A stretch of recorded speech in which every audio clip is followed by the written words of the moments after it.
Well, it really is a pleasure to be back in Brussels and to get a chance to talk about this topic of the economics of happiness, or more broadly, the social science of happiness. I can't help noticing that I have bubbly water here, and all of you very probably have alcohol. I don't usually give my lectures to people who've got glasses of alcohol in their hand. If my undergraduate students found out about this, I think they might think that would be a thoroughly good idea for my lectures at Warwick too. So what are we going to say about happiness? Partly I'm an applied statistician. So at heart, I'm really relatively dull.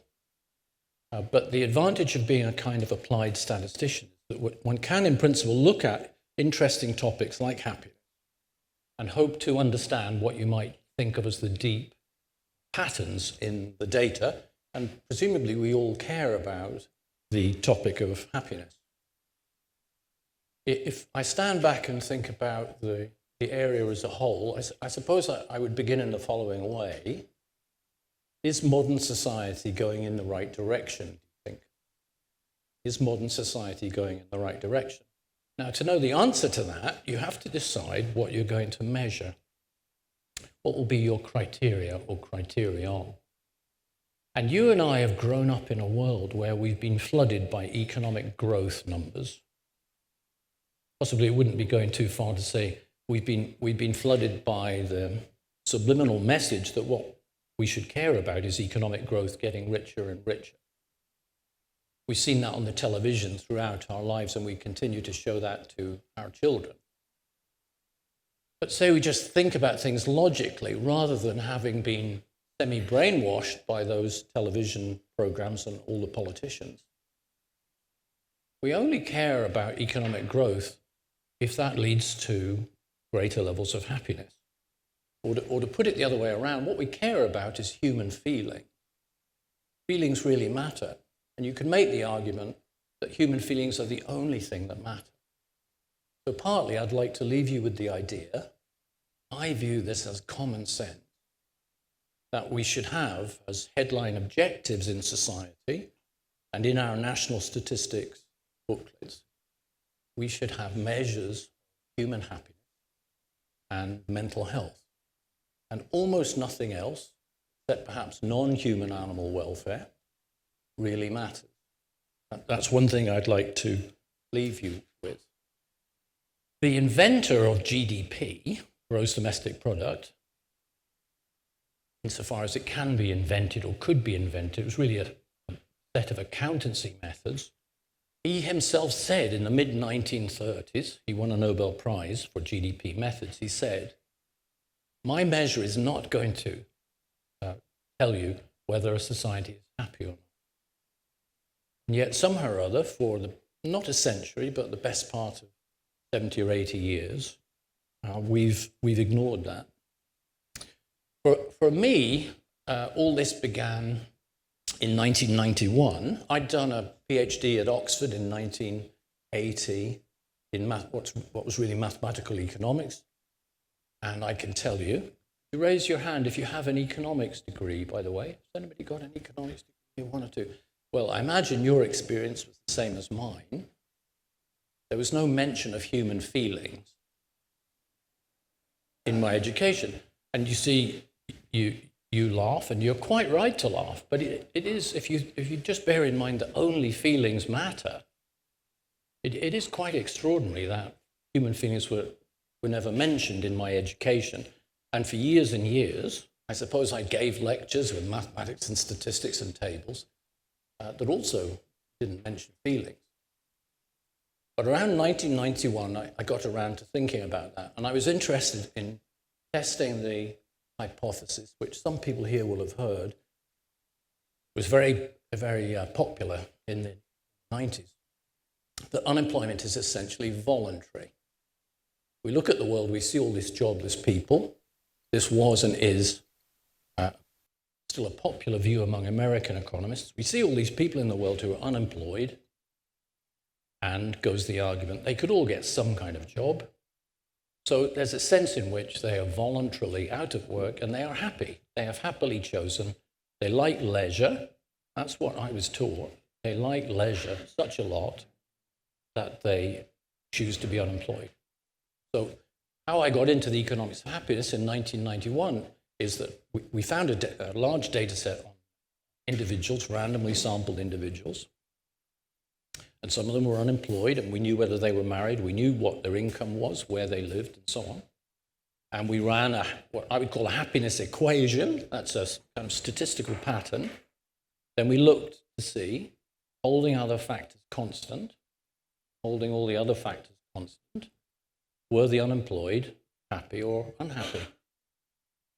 And you may not be surprised to learn the unemployed were astonishingly unhappy, controlling for their income and their marriage and their health, where they lived and so on.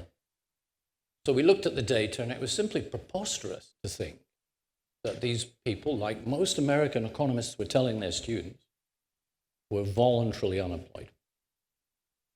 Now that might seem common sense to you, and it does to me, but it's important to be clear that there's still a whole line of economic thought which says that bad things like unemployment are in part chosen by people because that's deep down what they want. And one of the applications of happiness equations is to try to scrutinize that kind of theory. In 1993, I was working at the London School of Economics with a young man called Andrew Clark, who's now a distinguished professor of economics in Paris. Andrew was only in his mid-20s. He'd done a PhD with me. And we decided to run the first conference in the world on the economics of happiness. You've probably heard of the London School of Economics, and some of you will have been there, and of course it's rather famous. So we got a really big room in LSE with about 120 seats, and we had to put out the seats because we had no resources. We had posters printed, the Economics of Happiness conference, put them all over the London School of Economics. This was the morning. Put out 120 seats. We started on the dot, and basically nobody came. We put these posters all over the London School of Economics, the Economics of Happiness. There are 6 people there. 6 people came out of 120 chairs. And I suppose that it's because it didn't compute, you might say, to economists, the idea that you could run a conference on this topic. It wasn't that my colleagues at LSE were against me, although that would come later. It wasn't that. You know the old Gandhi thing? I can't aspire to Gandhi, but first they ignore you, then they laugh at you, then they fight you, then you win. I'm afraid I haven't got to the winning stage entirely yet. I've certainly got to the fighting stage. But it's true, first people just ignore you because it really doesn't compute. Yet if you think about it, it's completely common sense. The only reason to study economics, anything pretty much, is because it might influence human happiness or non-human animal happiness. That would be my take on it. Then we got lots of data sets for large random samples of people. They answer questions about how they feel about their lives. Their mental health is measured in these large data sets. And we started to explore the patterns through time and at different points in time, in a cross-sectional sense. So here are the big effects on your happiness. And you may not need my equations to know some of this, but of course I can tell you in principle. So we're taking, say, 100,000 people, measuring their reported feelings. Then we know all the things about them, their income, how many children they have, where they live, how big their house is. We can measure, in my jargon, the coefficients in the equation on all the different things. I was just talking about spaghetti bolognese the other day. So if you think about a spaghetti bolognese recipe, it has lamb in it, tomato in it, certain kinds of herbs, oil, and so on. And it's difficult to know when you taste spaghetti bolognese, how important is the lamb, how important is the tomato, but these are the kind of coefficients, the relative importance.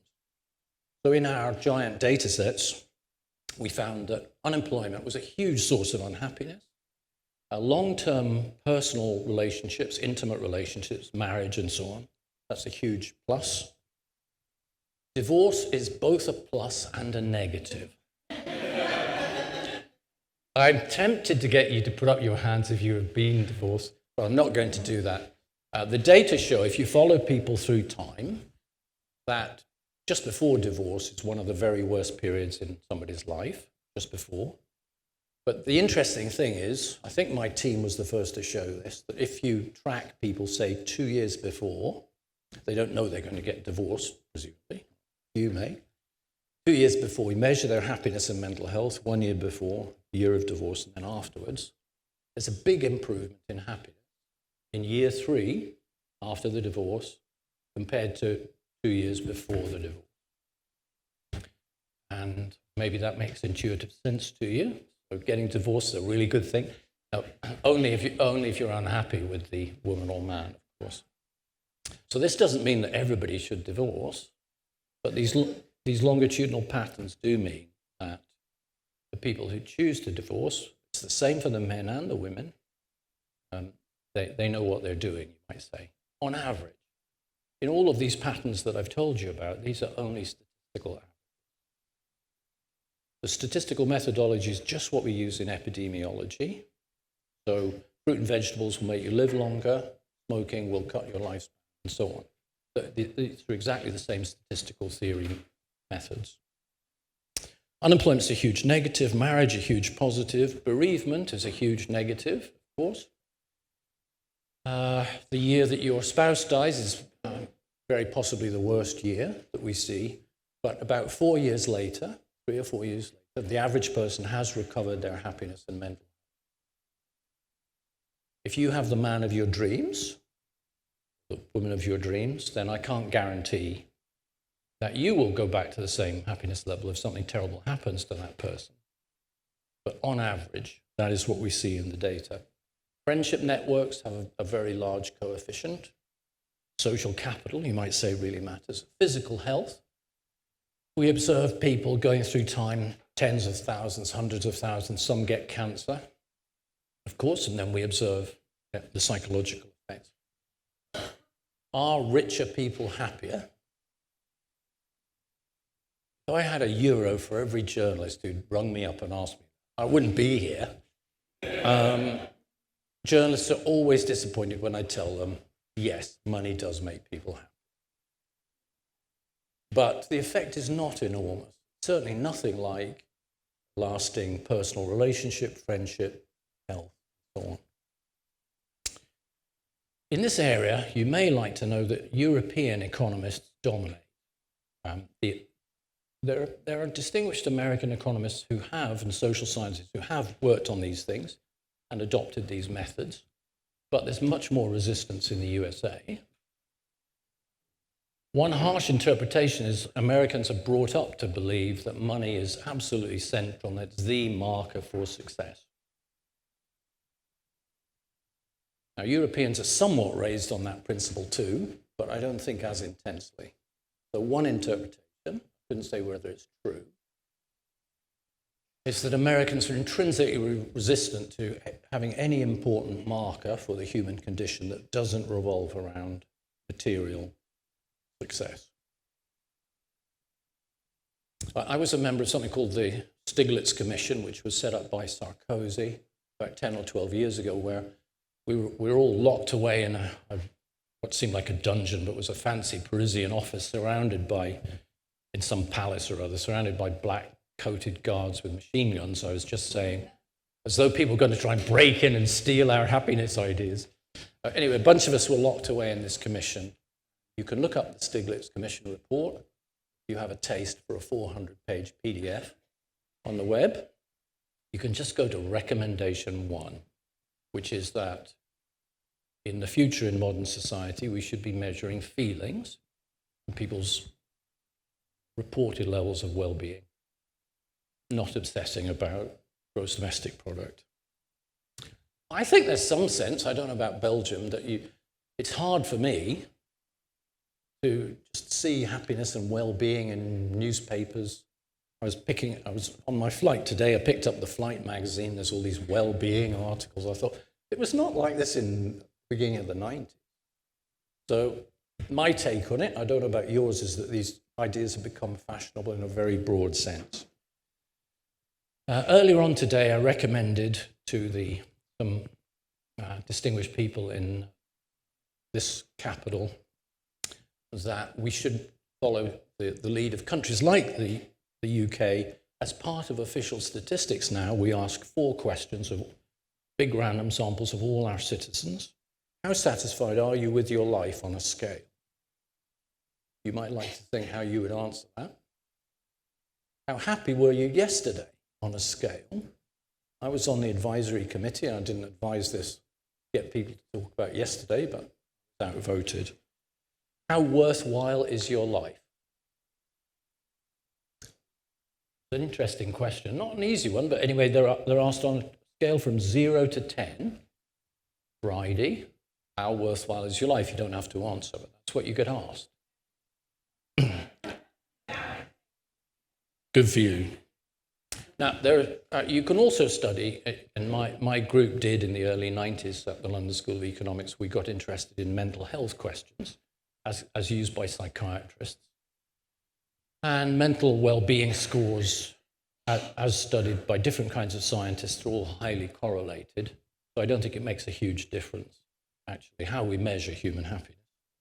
But you might like to know, in my country, and very possibly in yours, in random sample surveys, 16%, 16% British people say, I am completely satisfied with my life, which economists, ladies and gentlemen, tend to think shows a certain lack of imagination.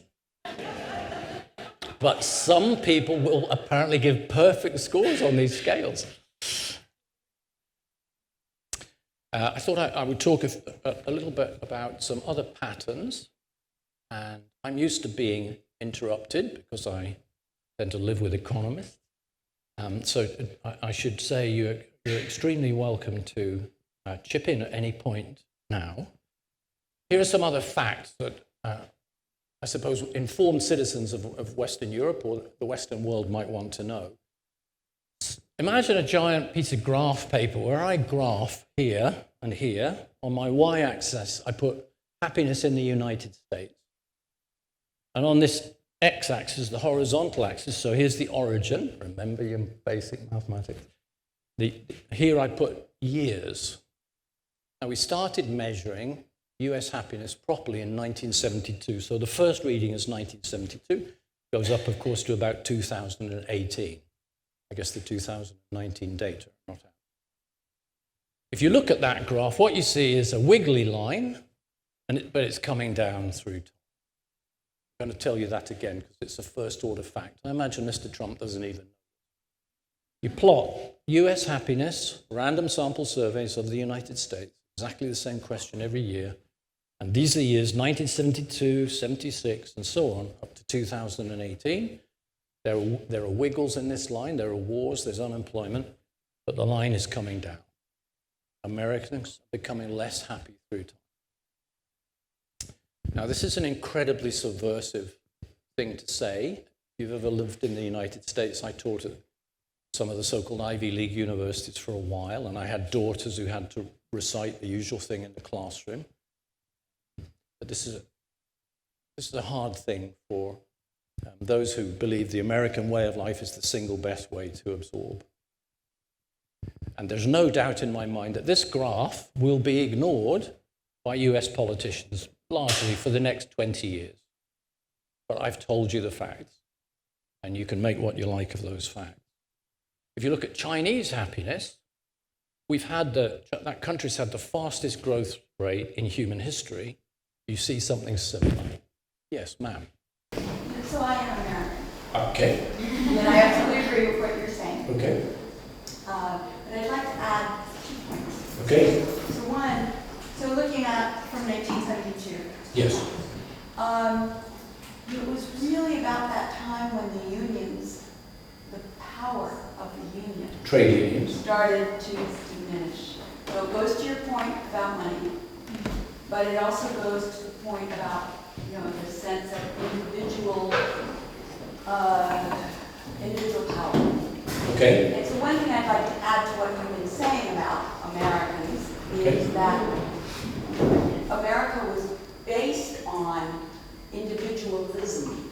Yes. So it's not just the materialism, but I think there's an enormous distinction between Europe and America in the sense that Americans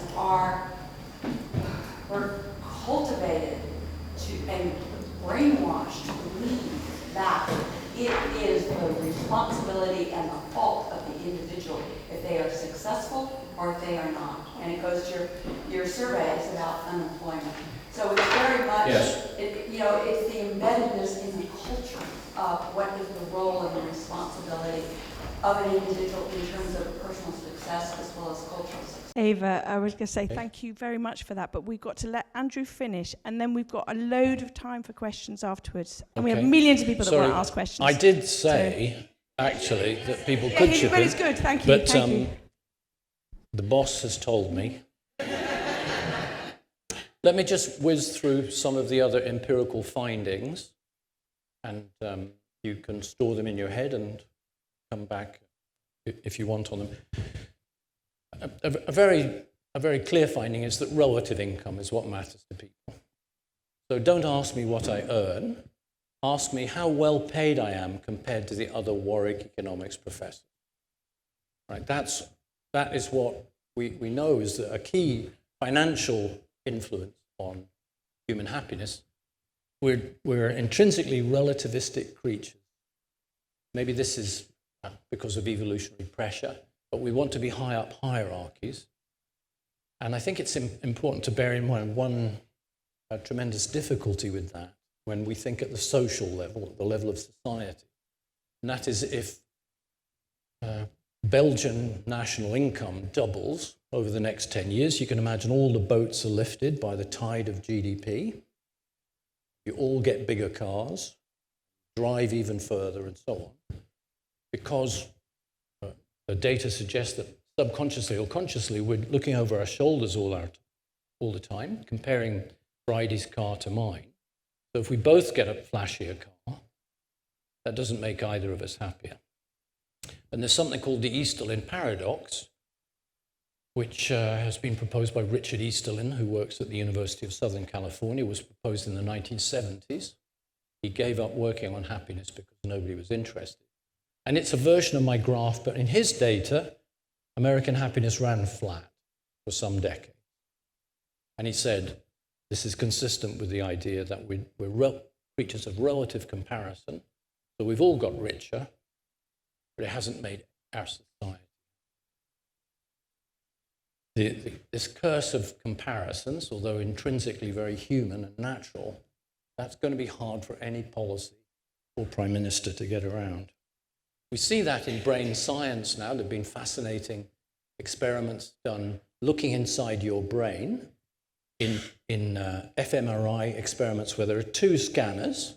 So I take two people from the audience, I lie them next to each other in scanners, I make one richer, and I tell the other, and I watch the blood flow to the reward areas of the brain in the second person.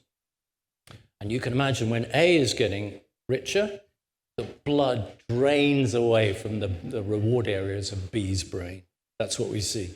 Here are some other things. Now, partly my team has been working on who voted for Brexit. The last thing that my wife said to me as she kissed me as I got into the taxi was, make sure you apologize to them for Brexit, she said. Anyway, I have duly apologized. Our work's been an attempt to understand what you might call the statistical predictors of Brexit. This is at the individual level, again, using random samples of people. So we know who were in favour and who were against. And some of the markers of voting for Brexit you can guess at, being older and so on. But the big surprise and the really very important finding for any kind of social science that the single strongest predictor of voting for Brexit was having bad feelings about your own income. feelings about your financial situation, those feelings were the best predictor in our data of voting for Brexit. So you see that there's a sense in which, although Brexit is supposed to be a political decision, it's really nothing of the kind. Not really. It's a kind of cry of financial pain. And you might say that's not rational, and I might say that's not rational. But this is how we know human beings are. Two of my colleagues, I wish I had my name on this paper, have published a very interesting paper on when do people vote against the incumbent government? When do you vote against the incumbent government?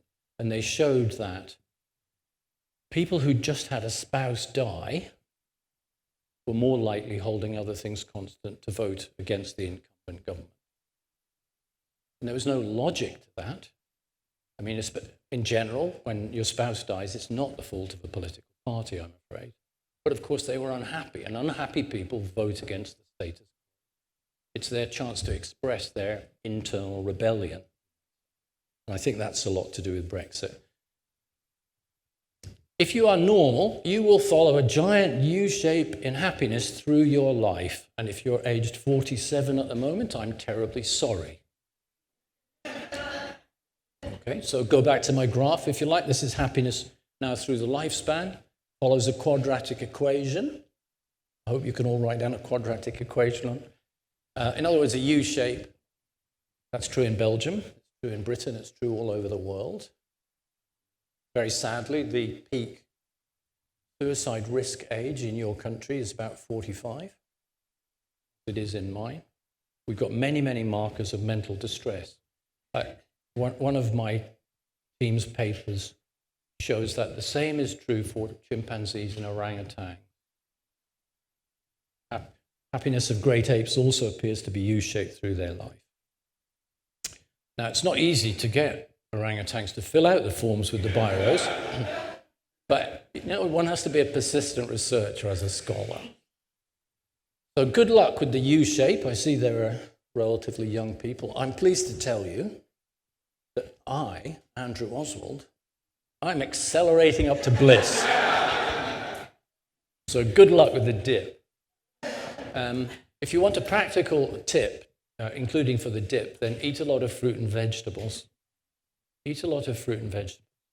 We recently published this in the American Journal of Public Health, and the reason they took it was that they bought our argument that, of course, it's been known for ages that to reduce your cancer risk and all that stuff, you should eat fruit and vegetables. But we showed that the wider the spread of fruit and vegetables that you eat, the better your happiness and mental health about 1 year later. So I'm absolutely serious. If you want a tip, then we think it's something to do with the spread of nutrients. And this worked in the data up to 9 different portions of fruit and vegetables a day. We think it's something to do with the spread of nutrients.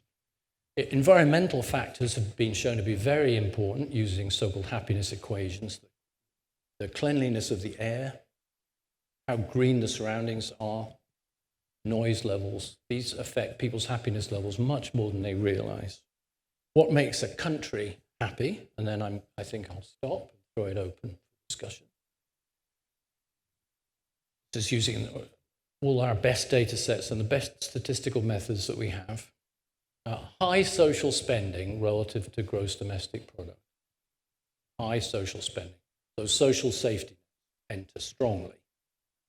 You probably realize that a famous hotelier is visiting my country having dinner with the Queen and so on.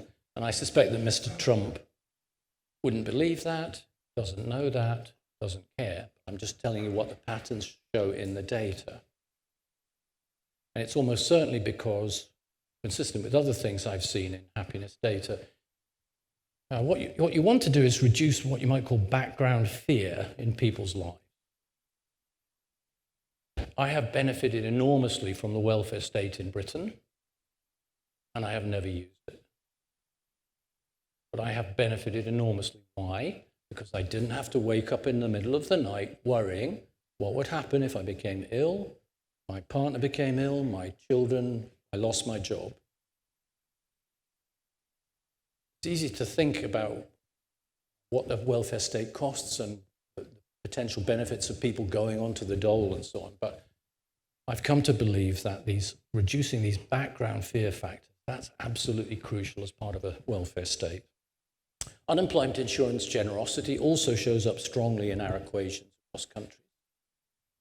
Clean air, again, very strongly, even though people are not aware of it easily. Low unemployment and inflation, low crime, and there's a certain amount of irony I realized as I looked through my slides and thought, what will I talk about? The final factor is countries are happier when they're open to trade. Openness to trade. That wasn't shown by me, that was another researcher. Thank you very much indeed for listening, ladies and gentlemen. Good luck with happiness, especially the U-shape, and when in doubt, eat fruit and vegetables. Thank you.